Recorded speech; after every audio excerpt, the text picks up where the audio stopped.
what matters most to you. What do you want most? Why are you here? What matters most to you?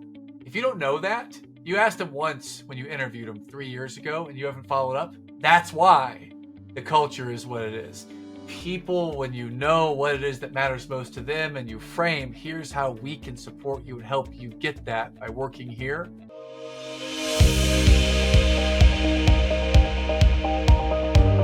Hey, welcome back to another episode of the Growth and Scaling Podcast. Today, we are going to get happy and optimistic and look forward to our futures with the man, Matt Drinkhahn. Matt, tell us who you are and what you do. Dude, thank you for the opportunity, and I'm going to dive right in here, Todd. If you're looking to get happy today and optimistic, you have not come to the right place. I will not make you happy and optimistic. That is something you've got to nurture from within. But to kick off, okay? Yeah, I'm excited to be here with you after the conversation we just had. What I do and who I am. So I'm a father of 3 young daughters. I have a beautiful wife named Julie, who I've married way out of my league. And I solve a very particular problem in the marketplace for entrepreneurs and those who are growing their business. And it comes in one of 2 shells. One of them is I solve the problem and help people who have already achieved, and they run a successful, thriving business. And the business is in the low end 7 figures, probably in an 8 or 9 figure range. And this is the leader who, they have all the money, they have it all on paper. Yeah. They're empty inside and they're stressed and they're in pain out of their mind. They're trying to do everything themselves in the business. And they get home at the end of the day. They don't get the appreciation they get. We wish you were here with us more. That is the leader that I serve. They have a lot of ideas in here, and to get them all out and put into action when they're the bottleneck, that's incredibly difficult. So I help them solve that. On the other side of the equation is the person out there who's listening, who is in the process of growing and scaling their business. Yeah. They've not done that yet to the level where they've achieved, where they might want to achieve. And they need to know, what are the problems? I don't know how to anticipate them yet. I am doing everything for everyone in my business. How do I help them to learn how to do it themselves and empower my people? The person who's in that position, I coach and serve at a high level too. So that's what I do for my career that I love to do more than anything, is help entrepreneurs run their businesses more effectively. That's it. I love it. Yeah. I love it. Well, that's it, huh? That's a very easy fix, it sounds like. Well, it's very simple. It's not easy. Nothing in life that's worthwhile is easy. It's very challenging, and it is simple. Right. It is simple. Many times they try to make things too complex. Try to make it so complex of how to hire the right person and keep them in the right seat in the bus. How many people they have someone leave their company and quit, and later they're like, oh, man, I was blindsided by that. Or, oh, I never saw that one coming. Or, oh, man, if only this had happened, if they had kept their end of the bargain. Well, many times I would look at the owner of the company. I would say, what is it about them leaving that you, Mr. or Mrs. Owner, need to own about the way your company operates? And many times it's in the expectations that we set in the very beginning. We're not laid clear. Yes. And people come in, they expect to do this role over here. They're 6 months into the job. They're doing everything but that role. And there's no standard operating procedure in there. I help them do that. So anyways, I'll draw back out because you're getting me fired up here. I can go down a rabbit hole just like that with you, Todd, if you want to. Well, I love it. I love the rabbit holes because honestly, the listeners of this podcast are those people. These are the high performers. These are the ones that make it past the launch phase. They have a business that's successful. They are generating positive revenue, and a lot of them don't know what to do next. And I feel like in almost everyone I talk with, they're running into the problems that you're talking about, because it's one thing to launch a business. It's another thing to take that business into the next stratosphere. And you and I both know that the only way to get there is to get yourself out of the way, right? I mean, you cannot be everywhere and everything to all people. And what you're talking about with the burnout and the family balancing and the team balancing, all those things, where do you feel like, I know these are all common problems, but where do you feel like the problem starts? What's the common denominator in all those guys? Well, the common denominator number 1 is the leader. It's the person who is leading, running that company, who is the bottleneck or is trying to figure out, how to level up, get to that next place. So I'll give you an example of that person. That person, when COVID came around, at least, I'll give you a very personal example. On March 25th, I Yeah. believe it was a Friday here in 2020 in North Carolina, where I reside.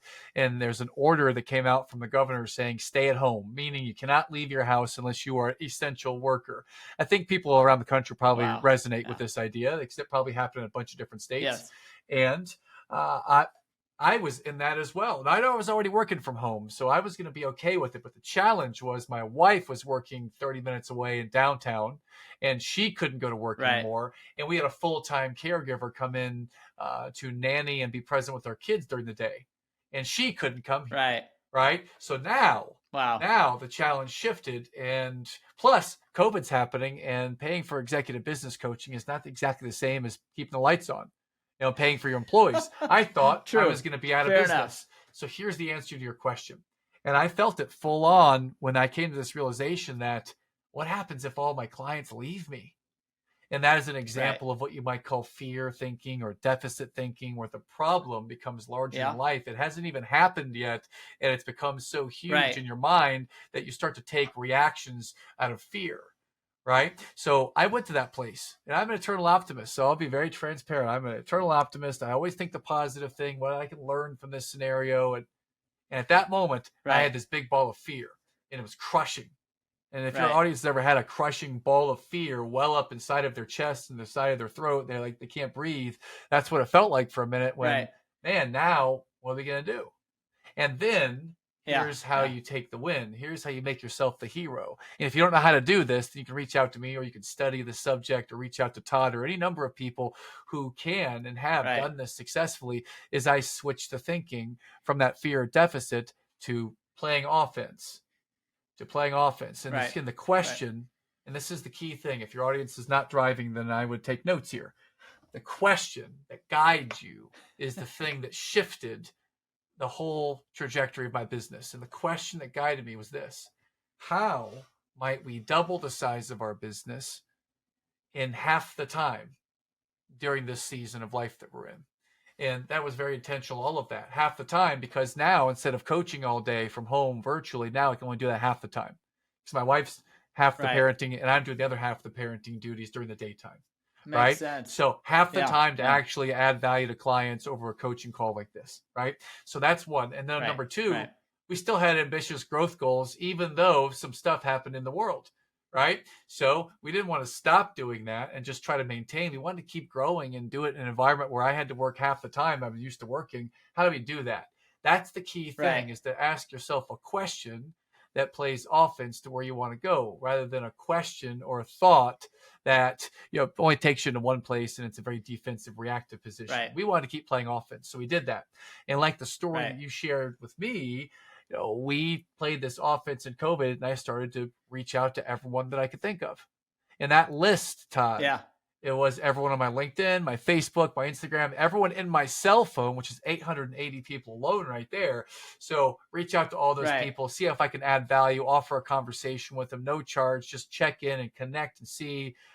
You need someone to listen, and you need someone to chat with right now. And the strategy worked. It worked to help people, and it worked to grow business. And out of the people I reached out to, and Todd, by the way, I have a goal of reach out to like 6,000 people. I reached out to 938 people individually in 10 weeks, average of about 93 a week. 257 of those people responded. 257 out of 938 responded. Only 257. Crazy. It's like 25 or 30%. And out of those 257, that's pretty good. Well, yeah, it could be. At the same time, there's people that didn't take the time of day, and maybe they're in pain, and maybe they never got the message. I don't know. No judgment for them. Those that reached back out, 257 of them led to a total of 54 conversations. After those 54 conversations, 40 of those were not people that were my ideal client. I handed them to people on my team. 14 of them were, and we got 3 new clients from it. And our company, as a result of that action, and then what we did after that, our company went 2.5 times the size. We were already a high 6-figure company, and we went well into the 7 figures at that time. So it was a very solid year or opportunity to serve people by playing offense. But you asked the question, how do we do it? I'd say it started first in the mind by switching from fear to abundance. And how do we play offense with the right question? That's how we play offense. That's the feedback to the guests. thanks so much for enjoying this episode of the podcast. I am so glad you're here, and I just wanted to take a few seconds to tell you about a program that we have assembled with a lot of our podcast guests and a lot of people who are listening to the show who are feeling the same way that they do. There's a recurring theme. You'll hear a lot of these founders talk about, I couldn't have done it without my team. I couldn't have done it without a support group of peers. I couldn't have done it without having someone to talk to that understood my feeling of isolation as an operator of my business. You see, you're not alone. It is hard running a business, and it's even harder when you know you can't express all your deepest concerns and frustrations with your executive team. It makes them nervous. It gets them scared. You don't want scared people on your executive team. So where do you turn? The Captain's Council is where you turn. The Captain's Council, it is an organization that we are put together with podcast guests, as well as people who are listening who are in the same boat. You see, peers are the only ones that can give you the type of empathy, the type of advice that only a founder or operator know and understand. Go check it out at captainscouncil.com. I know you're going to love what you see there. We have put together an organizational structure that has small group settings, a global community of founders and operators, as well as monthly and quarterly in-person events. You're going to love what you see there. I can't wait for you to check it out and enjoy the rest of this episode. I love it. I love it.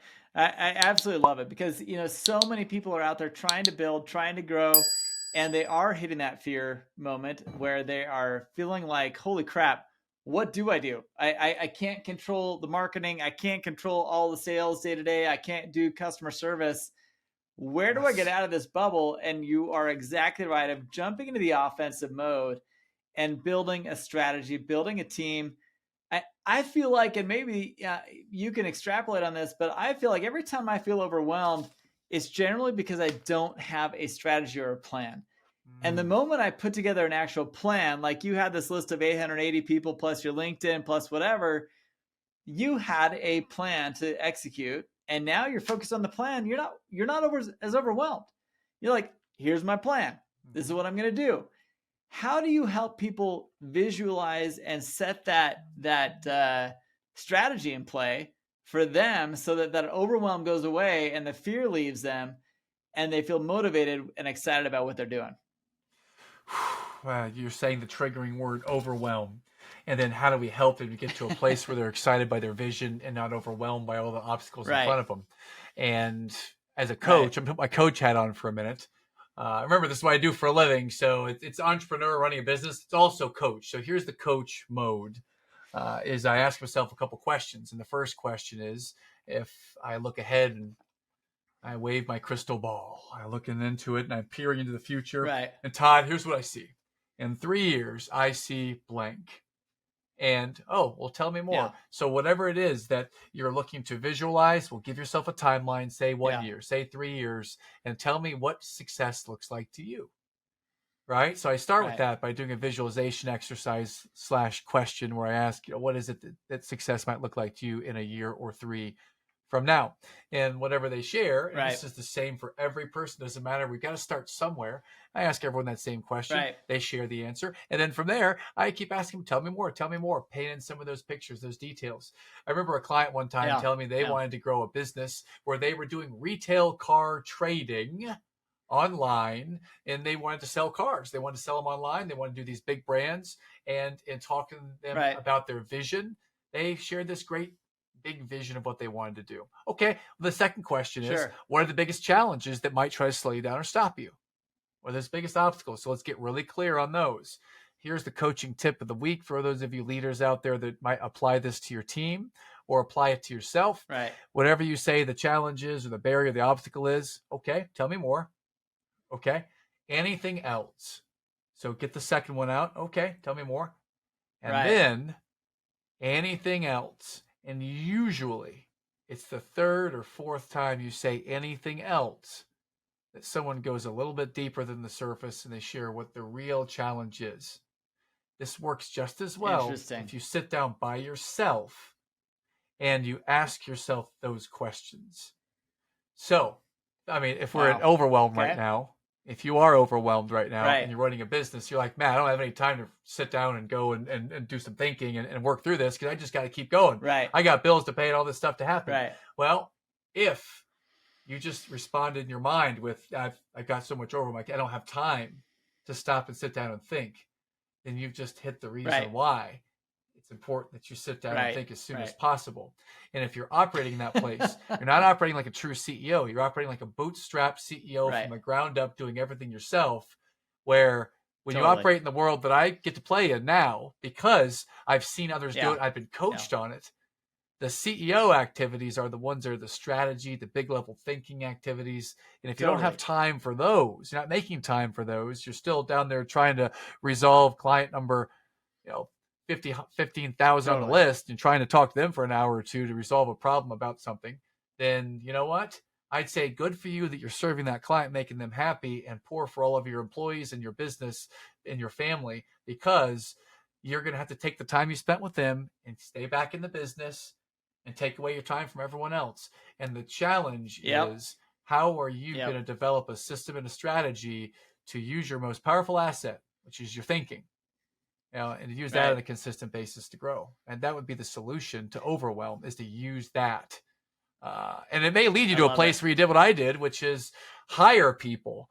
So many business problems are out there because we have the owner who chooses to run on a shoestring budget, have one person do the work of 3 different departments.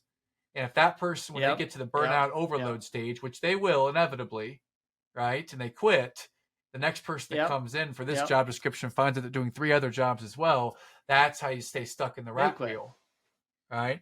Yeah, so it is. Yeah. So not to mention, not everybody is cool as the founder. I mean, not many people have the mindset of a founder that can jump in there and run lots of hats and even do a pretty decent job at some of them, right? Most people that you hire are not that type of solution provider where they can just jump into any scenario and even multiple times a day change what problems they're solving. They don't think like that. And for those of you listening, listen to Matt. I mean, this is not the ideal scenario. You don't hire someone for 5 jobs. You hire someone to do a job, do it better than you can do. And then from there, you move on to the next thing and the next thing and the next thing. Matt, I cut you off. What else did you want to add to that? No, I want to add on top of what you just said, because that's brilliant advice, is that if you're going to hire someone for a role, then make it crystal clear to them that I need you for this. And when you do this to the best of your ability and you master this, you have job security. You've got to be able to do this. Right. So, for example, let's say I'm hiring for a controller to do my finances, right? Yeah. If I'm doing that and I look a month later, they've been hired, and in addition to being the controller, they're also doing time sheets and pay statements and paying all vendors. Sure. And they're also creating the online marketing. And they're writing all the thank you cards to all the clients, and they're keeping track of everyone's birthday, and they're doing like 17 different things that are not the most important thing for them. That's a challenge. That's on the CEO's shoulders to make sure that they are being crystal clear. Here's what's most important. I think a lot of CEOs, Todd, I don't believe that they do a great job of this. They either go to the side of micromanagement, which that's a great way to 100%. make sure people don't stay, or exactly. just free for all. Just, hey, I'm a hire you for this. I trust you can do it. Just go do it. Go do it. And I believe that trust and verify, trust and inspect while someone is new, so they're doing it to the standards. How they do it? Right. I don't care so much how they do it, as long as they're living to our standards of our company, living to our core values, and they're getting it done. There's no challenge or no micromanagement if you meet once a week for the first 2 months to get them on the right path. Then let them run wild and do it. So those are a couple thoughts about that. Well, and you just said something else that's vitally important. You said to our standards. Core values, mission statements, having a vision for your company. These are all things that oftentimes go forgotten as companies are in launch mode. They just don't think about that. They just think about the product, the solution, and they're moving and they launch and they're out there and they're in a position to grow and scale, but they don't have those foundational pieces there yet. what do you do? Yeah, well, I'd start with this. That, what's the purpose of a core value, of mission statement, of a vision? What's the purpose of all that anyways? It's to show us that this is where we're headed. This is how we're going to get there. And when you're on board, this is how we live to these standards. It's going to help you get what you want most too. So if another opportunity for taking a note here, dear listener out there, if you are an owner of a company and you have not asked every single person that directly reports to you, what matters most to you? What do you want most? Why are you here? What matters most to you? If you don't know that, you asked them once when you interviewed them 3 years ago and you haven't followed up. That's why the culture is what it is. People, when you know what it is that matters most to them and you frame, here's how we can support you and help you get that by working here. And by the way, we'll help you get that, and you'll help the whole company, all of our clients get to this place too. Then we all win. That's why you have a vision and a core mission and core values, is so that everyone can win. But if it's just some staying on the wall that no one understands, what does it actually mean? And you don't base your decisions off that and be guided by that. How do you know if you're giving great client experience? Well, you ask the clients. How do you know if, put the right person on the right seat in the bus? That's a core value. How would you know that you're doing that? You interview all the people and you see where they are in their satisfaction level, and are they getting the job done for what's clear in their job? These are things that might be blocking and tackling. There's not really a place you don't learn these things in college. You don't learn these things in business school. You have to learn them from the school of hard knocks, right? Or from a good business coach. But those are things that you don't know necessarily. Right. But a lot of people are going to say to you when you say that, well, I don't have time to do those types of interviews. I don't have time to do these types of things. Those are exactly the people that need to take a step back and look at themselves and say, if you don't have the time to do that, you're doing your CEO role wrong. Is that right? I would agree with that statement, because if you don't have time to do it, I didn't have time to exercise when I was nearly 280 pounds, which, by the way, is about 70 pounds more than what I'm at right now. I didn't have time for that. I didn't have time to raise 3 kids and run a business when COVID happened. And, when you put yourself in scenarios that maybe aren't the most comfortable, and they're the things that will give you the best upside, you figure them out. And that's what we figured out with exercise, with eating a healthier diet, with getting outside, with COVID. We figured these things out to the best of our ability. So I would challenge them. If you don't have time for it, that's why we need time. Great, Matt. Where do I borrow the time from then? Well, if you do an honest inventory and assessment of your business and your life, maybe it comes from the 2.5 hours of Netflix every night. Maybe it comes from, having a couple extra adult beverages at night and sleeping in an extra half hour as a result of it. I don't know where it comes from, but if you're not in great shape, you're not exercising, you're not doing any strategic thinking and planning, and you're always in your business, just work, there's going to be something that breaks at some point, right? So we've got to find that 100%. Time. Got to find it somewhere. Now, Matt, there's some things that are unique to you that I want to kind of touch upon here, because now we know who you help, how you help them. You and I are both very passionate about this topic. We are very, very uniquely set with and equipped, I think, with the mentality and with the mindset that we have to help people with these problems. But you're doing some unique approaches to help people solve these problems. You have a podcast of your own, Eternal Optimist Podcast, which I love the whole premise of it. I am an eternal optimist, and I think that's what is connecting us here on the show today in the way that we have. But there's also other things that you're doing that other people can be thinking about. Will this help my business? Will this help what I'm doing? You're live on the internet every single workday. Yes. Right? Yes, that's right. What else are you doing to kind of evangelize this process and help people? Because you have a very giving mindset. You're out there to help and give and provide value to people, whether they give you value in return or not. Why do you do it? How are you doing it? Where are you present? And help us understand what your mission is. Great. Well, I'll give you a very detailed step-by-step in 2 minutes or less. Here we go. Why I'm doing it is I want to play offense for the world. There is so much negativity going on right now in the world with social media, with the news. You look at it out there, you would think the world has never been in a worse place. That nothing could be farther from the truth. There are so many categories you could look at where the world has made so much progress, and yet all we hear is negative. Yeah. So my show is about offering a hope and you can do it too positive attitude by sharing stories of successful people who've overcome immeasurable, incredible challenges. So we do that. I do 2 episodes a week, the Eternal Optimist Podcast. Now, if you're wondering, well, how might our listeners be able to level up their game kind of at home where they are? All right, I've got a way to do that too. The way I do it every day, Monday through Friday, 7 a.m. Eastern time, on my account, the Eternal Optimist Podcast on Instagram. Yeah, every day, Monday through Friday. What I do is I do a 10 to 20 minute live stream where I tackle a business challenge or a life challenge or an attitudinal challenge. And we walk through, here's a way to solve it. And I'll work through my biggest business challenges. For example, how do I make a more targeted effort to get referrals? That's a simple business challenge. Right. Well, that was the thinking time question a couple days ago that I'm addressing on Friday morning in the live stream. This week when it happens. Right. So taking a different business challenge or life challenge or something you hear about and commentating and working through it every day, that's what I do. I'd say that it helps me to solve my stuff and it helps others to see that you can make time to do this. This is part of what making that time. We made that time for 15 minutes every morning to go live. There's no script. It's all improv. It's working on the business and working on our games every day. I love it. To take it a step further, I have a master sales class called Get Clients at Will, which I'm launching on September the 21st here. And whenever this episode launches, it's going to be in Q3 of 2023.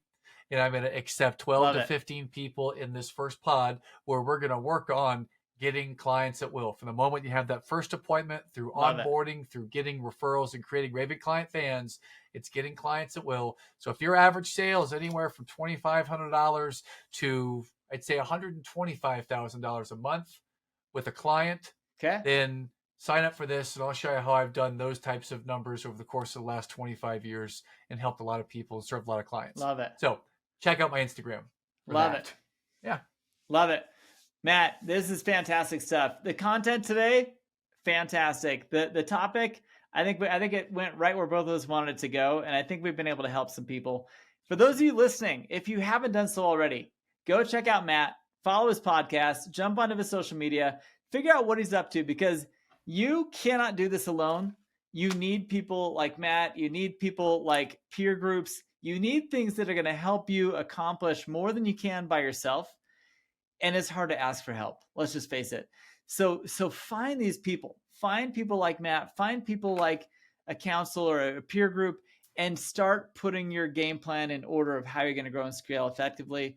Matt, I appreciate your time so much. You've been a huge asset to our community, and we can't wait to catch up with you in the near future. Thanks, brother. Man, it's been a real pleasure. And thank you for sharing everything so openly today. It's just been an amazing before this conversation even happened. You've been great. So thanks so much, Todd. Real pleasure. Thanks. Appreciate you. We'll talk to you later and see all the rest of you on the next episode of the Growth and Scaling Podcast. Thanks. Hey, I'm dying to know what you thought of that episode. I loved it. I could have kept going for another half hour, but we did not. We saved you the pain of sticking around for a full hour on the show. But I hope you enjoyed the content. I hope it added value to you, your business, and what you're trying to do. And if it didn't, you need to go seek people out, either Matt himself or peer groups. I can't emphasize this enough. Today's episode is sponsored by the Captain's Council. CaptainsCouncil.com is where you want to go and find that group. Find that peer group of people who are also in the same boat you're in, growing and scaling their business. This is not a product, it's not a company launch group. This is all for people who are post-launch. Building and growth is their top priority, and they need advice. They need a sounding board. They need people who aren't going to judge them for not knowing what the next step is in their business. This is for people who are trying to help build and grow their own business. And while you're at it, get advice from other people, give advice to other people, and feel the love and brotherhood and sisterhood that you get from operating partners together in one small group of 8 to 10 people. This is what it's all about. Check out CaptainsCouncil.com if you need a peer group and you need advice from people who know the pain that you're going through right now in trying to grow and scale. It is not easy and it is very lonely. join a group that understands your pains and has solutions for you. We'll see you there, or we'll see you on the next episode of the Growth and Scaling Podcast. Thanks so much for being here.